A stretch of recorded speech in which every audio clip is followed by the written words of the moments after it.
the distribution of equities across households, the top 10% of Americans own 88% of equities, 88% of the stock market.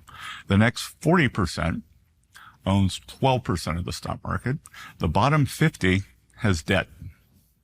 They have credit card bills. They rent their homes. They have auto loans, and we've got to give them some relief.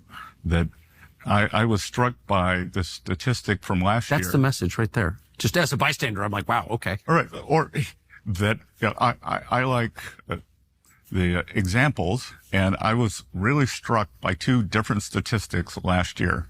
Summer of 2024, Americans took more European vacations than they had in history. Summer of 2024, more Americans were using food banks than they ever have in history. I went into two food banks near my hometown to ask, what's the story? And they said, it really takes, for a lot of people, it's a loss of dignity to walk in a food bank. Of course. But they were seeing a new phenomenon, that it wasn't their traditional clientele. It wasn't people who'd lost their homes. It wasn't people out on the street. These were working families who could no longer, $100 at the grocery store, that basket of groceries every week, they were missing 5, 6, 7 things, and they were coming to the food bank to top up. So that's not a great America.